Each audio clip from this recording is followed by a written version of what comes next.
Howdy, my name is Roger. I love my country, my truck, and Power Platform best practices. If you're serious about becoming a Power Platform solutions architect, join the Architects Accelerator. Now enough of my fake Southern accent, and let's hear from an actual participant of the program, Anna Black. Hi, I'm Anna Black. I'm the creator of Power Platform Cookbook. I joined the Architects Accelerator because I saw a post from Magdalena and she was so positive and inspired me to join and see what it's all about. Before joining the accelerator, I was avoiding AI. And then when I saw how to apply AI and practice like soft skills, and it just like it really opened my mind to try different things for myself with different tools and everything. It really helps you to evaluate what you know and what you don't know, because when you are doing your job for like so many years, you might be missing a trick and like a different approach.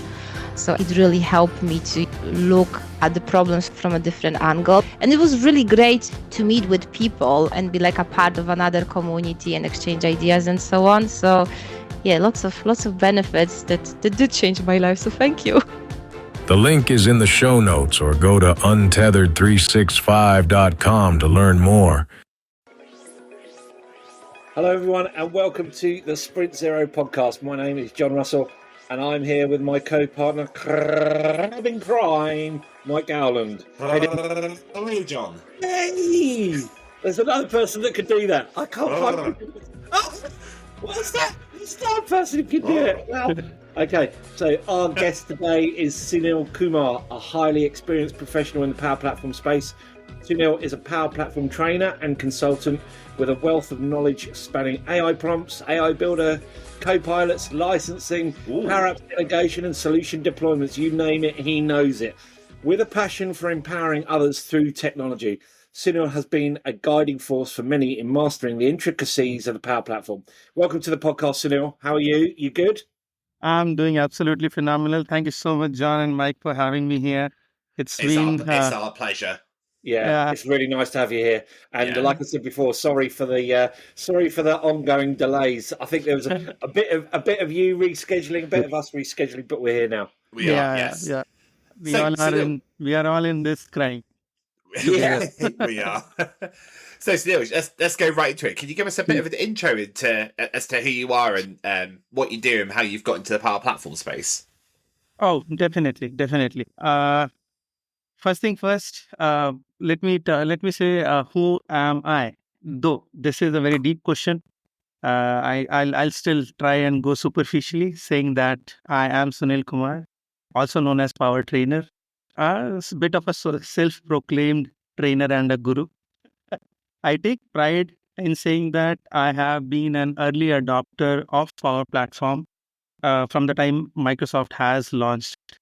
I am associated to Power Platform in the area of development, maintenance, administration, governance, licensing, and I think in most of the other areas as well. Why do I do this? I love it.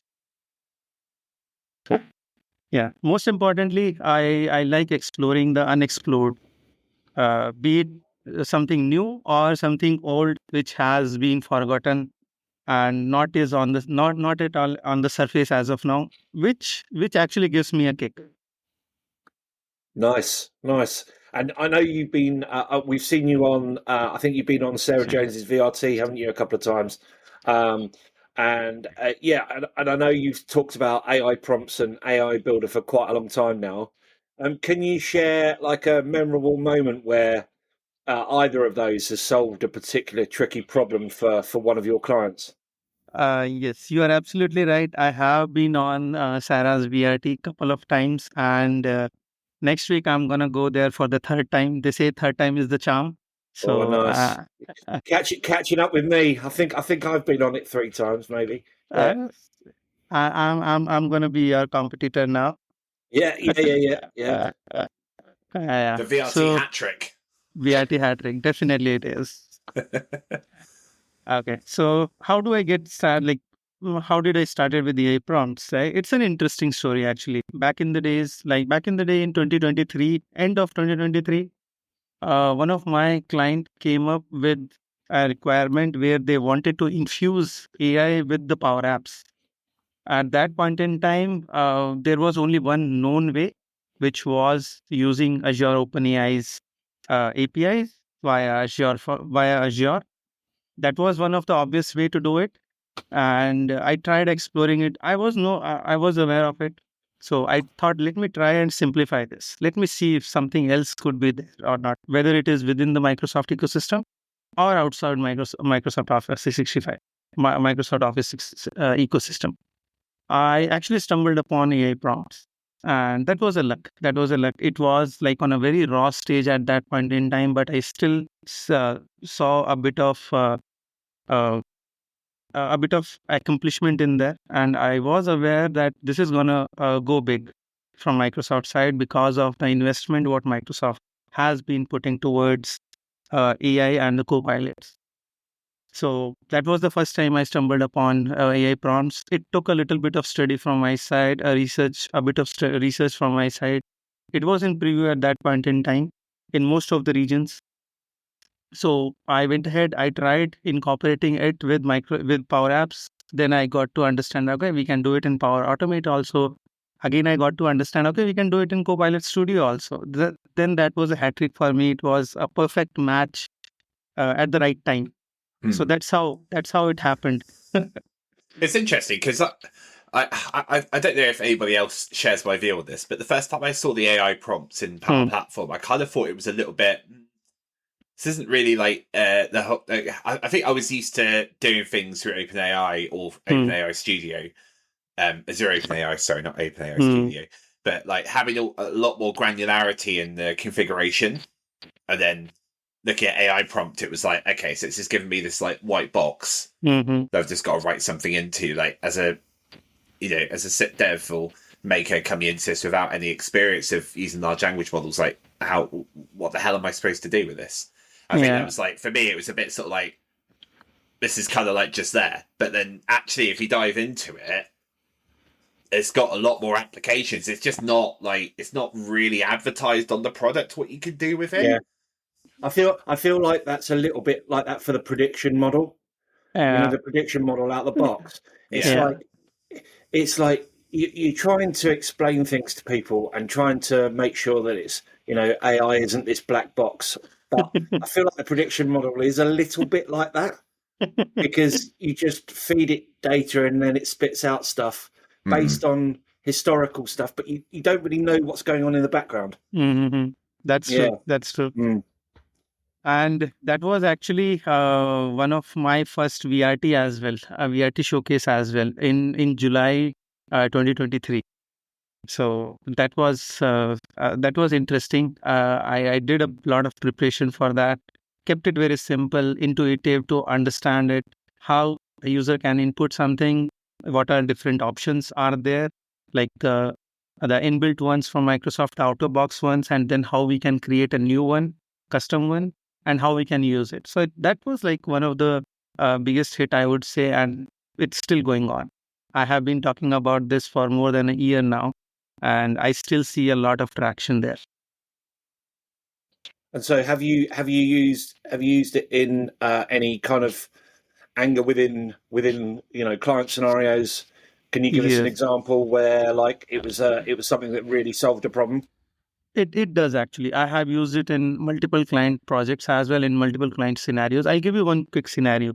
So this was a requirement from HR side that they had one Power Apps where they wanted to capture some of the feedbacks from the user base, right? From the whole organization user base. Now the problem here is that users do write it in their how they talk, right? So it might have some spelling mistakes, it might have some grammatical mistakes, right? And eventually those feedbacks are going to go to the leadership. So it cannot go in a very raw format. There has to have a check in between, which actually does the grammatical correction as well as the spell corrections. Now, is it going to be a manual one? That's a lot of work for HR team. So what is the best option we have there? We have Microsoft AI prompts. So that came as a savior in this particular case. The intent wanted to keep the intent same. We did not want to manipulate the intent of the user with what they are feeding into as their feedback. So what we did, we just created another AI prompt with a very simple layman term language, saying that this is the input, check this, correct the spelling mistakes and correct the grammatical mistakes. Keep the intent same. Voila, we have all the feedbacks. Whenever any user input it, we have the corrected one. We show it to user so that they can see it, how the correction looks. And if there is any minor chance where the intent is modified, they can do a self-correction as well. And then they submit it. As soon as it is submitted, no manual work required, nothing else is required. That's awesome. I think sometimes with AI and large language models, we're talking about the tech a lot, but a lot of people don't see the actual implementations into end users and customers, and it's really good and really uplifting to hear that, right? Of it actually being put to good use, right?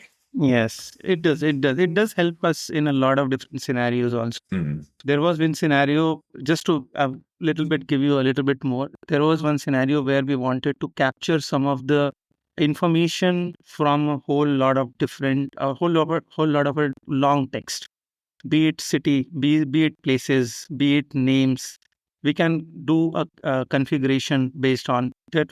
That is an out of box AI prompt available. However, we can add a little bit more to it based on our context and get the required output. And what do you do to those prompts that you're writing? What do you do to ensure that they respond consistently? How do you govern that?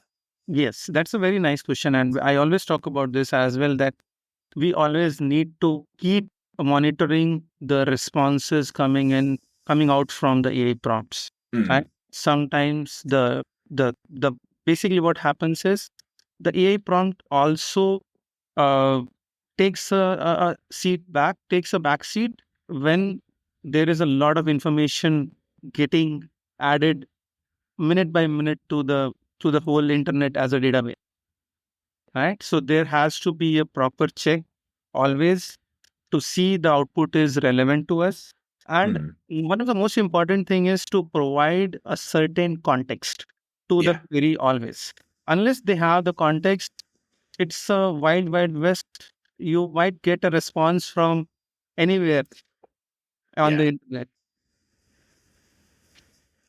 That's cool. And that I think me and John have talked about this as well, about using like system prompts and grounding and everything like that, just to make sure that you're asking it and it's giving you something back in a consistent manner, especially when you're using large language models to provide JSON output. That has to be consistent, otherwise that could go to your automation fail. So it's really important. So licensing can sometimes be a confusing aspect for newcomers, but John, I think it's also confusing for veterans as well. Yeah. What's the most common misconception you encounter about Power Platform licensing, and how do you clarify it for people? And you only have 1 minute to answer this question. No, my god! Oh yes. Joking. I like these challenges because first of all, it is a notorious topic to discuss on, right? Because my problem was that I was not able to get the one single liner answer saying yes or no with my use cases what I had, or with my queries related to licensing what I had in earlier days, right? So, wait, are you saying they responded? You saying it depends? No, I know what they said. They responded and they said, could you go and look at the guide, please? These are the actual two responses which I used to get. So then I thought, okay, no, it's not gonna work like this. I have to get into this. I get my hands dirty into this. I know it is a notorious topic, as I mentioned, and I have had a lot of kickbacks as well in many a times. Be it client discussions, be it my internal team discussions, be it a discussion with the community members, right? But what I always feel is that whatever the kickbacks I'm getting, I'm learning that it cannot be done in that way.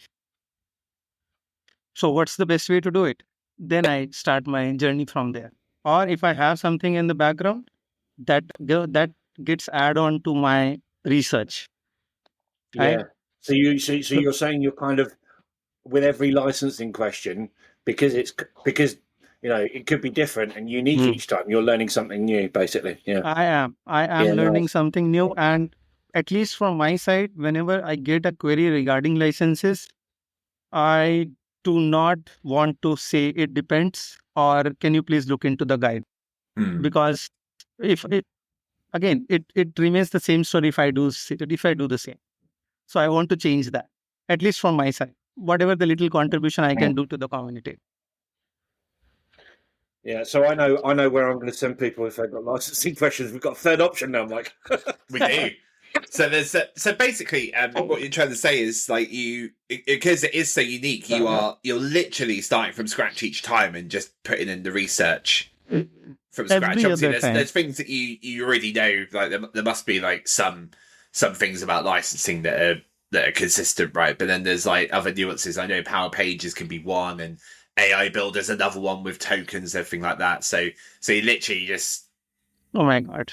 That's altogether every time a separate story which I have to go and dig deep from the scratch. Even a minor simple question sometimes breaks my confidence.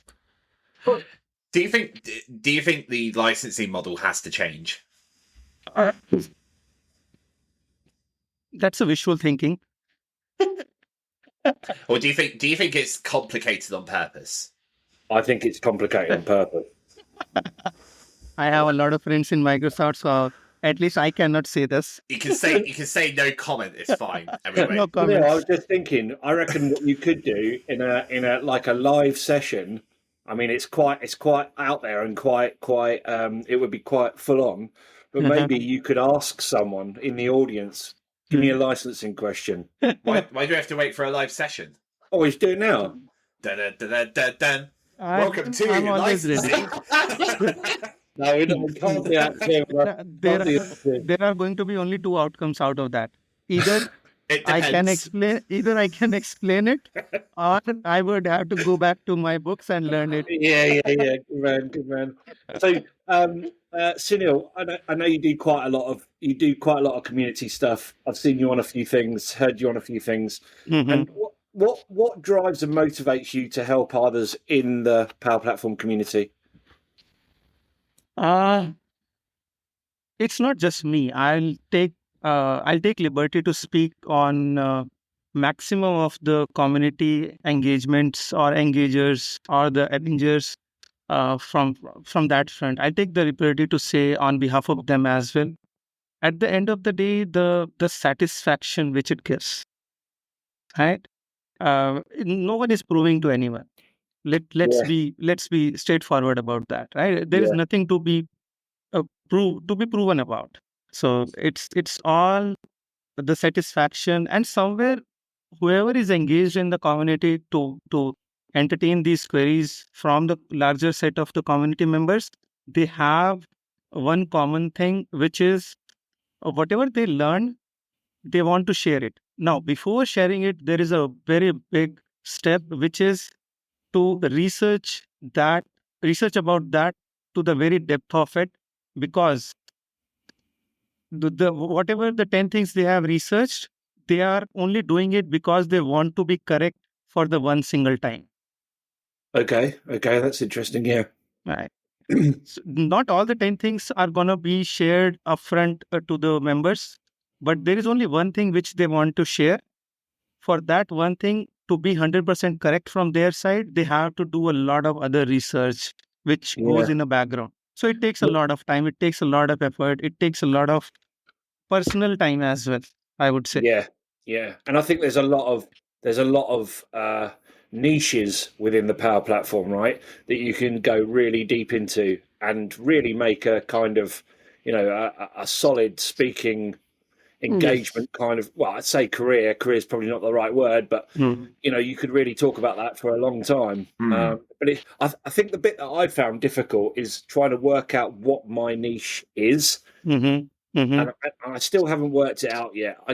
I know I know my favourite parts, and I know the bits that I like doing, but I don't know whether or not they're niche enough. If you see what I mean. I think I might have worked out mine as of this week, and it's converting really complex problems into really simple, like breaking them down. I'm really good at that. Yeah, you are very good at that. Yeah. So like, we've got this like thing. It's like, oh, you got to do like 5 different things with all this data. It's actually no, we can like literally have like these like 10 little things that will break the problem down and do like. I think also part of it and add it all together. Also, what you're good at, Mike, is that you're good at doing that, but you're also good at explaining it to other people. Oh, I don't know about that. Yeah, you are, because you've done it to me loads of times. Yeah, that's the perfect consulting mindset, right? Mike doesn't take praise very well, so we might have to move on. And we're up for an award, and I'm like, oh, really? Oh, are we up for an award? Are we? Yeah. That's. I would casually mention it. Yeah, we were talking about niche. Yes, it is hard to find, and it also depends. But again, I sometimes I think that it is okay to be generalist as well. Yeah. Yes. But it is always good to be specialist as well. You can't know everything about this platform, though, can you? Yes. You can't be an expert in everything. And I think we've talked about that before. So, like when you say generalist, have like a high level of understanding of the other parts of the Power Platform. Yes. But you can specialize in one or two. Yeah. And like know them intricately. I know mine's definitely like Power Automate and Power Apps. We do have many of the specialists of Power Pages, right? We do have many of the specialists just for Copilot Studio, Copilots, right? We do have specialists for Power Apps and then Power Automates. When I'm saying specialists of each of these, I have those names in my mind. Yeah, same as me. I was talking about that. I was talking exactly about that yesterday, and I was going through like the different parts of the Power Platform and thinking, right, I know if I had a problem with Power Pages or portals, I know where I'd go. If I had a problem with Power Automate, I know where I'd go, depending on the technical expertise. Yeah, it's interesting. Fair play to those people to get into that point. Yeah, I think most of us think of the same people. And you are true. You're right. Somewhere down the line, I see myself as a licensing person. I'm not sure when I'll be able to accomplish it, but I'm just walking towards it day by day. I mean, that's a hell of a niche to have and to advertise on the podcast. Everyone will be coming to you now. I think we should call. I've just actually renamed I've just renamed our podcast title for you, Sunil. The licensing person. Nice. Oh my god. That's a lot to self-proclaim. Yeah, maybe I'll take it off. I think that'd be a bit harsh. Why can't we just say our guest is licensing man? Yeah.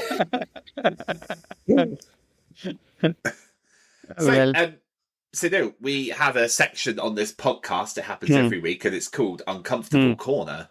But it's not started yet. Oh, hang on. No. What's that? That wrong. There we go. I think you should play that other music anyway. What was that? Nah, I don't think we need to. So, Neil, when was the last time you felt uncomfortable, whether that was in or out of work and not when you're on this podcast? Explain how you felt, how you managed to get through it, and what did you learn from it, whether it's about yourself, your skills, your emotions, and what would you do differently next time? It happens a lot. Let me tell you this. First of all, most of these are technically, yes, I have been in uncomfortable zones, uncomfortable corners many a times. That's a part and parcel of the business we are in, right? And most of the things happens specifically in these cases when customers are themselves not aware of what they want. So that is one kind of a scenario where it is like, okay, now what to do? They have laid out a lot of things in front of you. So I had to sit on it multiple times to stitch those together, to at least present a kind of a thought process on whether they are thinking the same way, what they want is, or they are thinking of altogether something different. So it's like me or my team building the scope for them to say, And yes, I suppose we it's- want that, and then building and I that. suppose it's making sure that your perception and their perception are aligning somewhere. Yeah. Exactly. I just hear like, when it comes to my mind, I also think about one word which is called gaslighting. It's in a different way, but it also says something on the similar lines that I want you to do something which I want you to do something which I think you should do, but I'm not letting you know what I want you to do. It's like that. I know it's So confusing. is that sort of like is that in a way the customer doesn't know what they want? You're steering the conversation to help them realize maybe not It is. necessarily what they want or make a decision, but to like understand the challenges as to what they've asked for. Yes. Is that sort of like, is that what you're saying when you say gaslighting?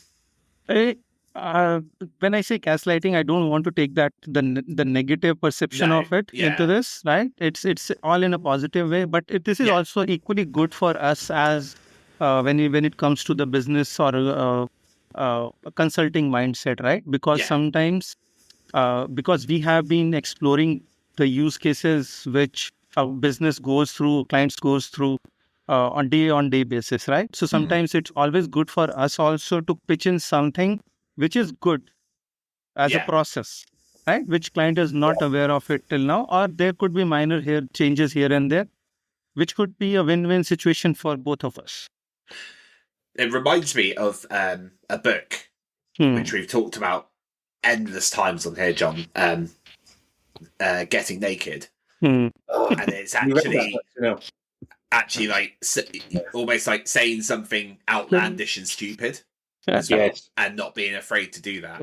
It's like you're taking the hit for the client, Yeah, because the client probably wants to say it but doesn't want to make themselves feel inadequate in the room or on the call, so you say it for them. Yeah. Exactly. Yeah. That happens sometimes, but this is good also. yeah, because sometimes it opens up that conversation, then, doesn't it? And you sort of like by like saying these things, like, and however you want to name it. I mean, I would say it's just like being vulnerable and whatnot, but by actually like bringing that into the conversation, it helps to then drive that forward and actually come to those decisions, and it starts to it helps everyone gel together anyway. And you build a relationship, right? And you build a relationship. Pretty good. Yeah. It does help a lot, and sometimes clients are also, as I told you, clients are also not aware. This is not like many a times. This is like 1 or 2%, 3% of the cases. Yeah. Right? They are also not aware because they are looking for an out of box thinking. Right? That's where they need some consulting mindset like us. And that's exactly why they bring in a consultant in the first place, is to because you're not I don't want to use the word institutionalized, but you're not within the four walls of that business. You're from outside. You can think different. You can look at things differently, right? Because they've been doing things the same way for years. Like, you're coming in to say, well, actually, you could try this way, and it might, it might make things a bit easier, better, more efficient. So no. Let me stitch it back to the Power Platform now. This thought. In general terms, it's a lot harder to create a form, get it to a proper shape, build in approval workflows, right? Getting AI infused into that. But what Power Platform does is it simplifies everything. Yeah. Right? It doesn't need a specialized tech person to build these things. It's for general audience. It's for those HR team members who knows their process 100%, but they are somewhere there is a communication gap between the IT team whom they want this to build. So they start by themselves on those automations. And then sometimes we refer to it as like the low hanging fruit. It's like it's not. Power Platform enables you to do that, right? It's built in a way that anyone can come in and start to build like approval processes or forms or data sets, right? it allows you to do that. But then when it does get complicated, you've got pro dev guys who can come in and help and enable some of those things, and again, like, make some of these more complicated things easier. Yeah. For those who just want to build their own processes, because they're so close to the problem. They are literally like sitting next to the problem they're trying to solve. They're the best ones sometimes to actually do those automations. That's very much right. That's very true. That's cool. Well, thanks for sharing that, Sunil. I think that's all we got time for this week. You can find Sunil on LinkedIn, Twitter, or X, or whatever it's calling itself this week, and various other places. Links to resources mentioned in this episode will be in the show notes. Music today was provided by Ken Like Fit. You can find this music on Spotify, the link to which you can find in this episode's show notes. If I accidentally played different music earlier on, that music will be in the show notes as well. Be sure to subscribe to this podcast so you don't miss the next episode. We'd also really appreciate it if you gave us a follow on LinkedIn, and if you're really enjoying the podcast, please give us a review on your chosen podcast platform. Thank you. This has been Sprint Zero, and we've been John Russell. Say goodbye, Johnny. Thank you. Bye-bye. See you Thank later. you. Sunil Kumar, say goodbye, Sunil. Thank you so much, team. Thank you so much. It was a pleasure talking with you. No problem, our pleasure as well. And I'm Mike Gowland, and we'll see you in the next episode. Bye-bye. Bye. Bye. Love you, Mike. Oh. He's gone. Okay.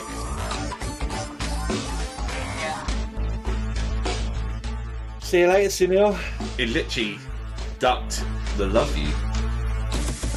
Wow. Love you, John. Yeah, love you too, mate. All right.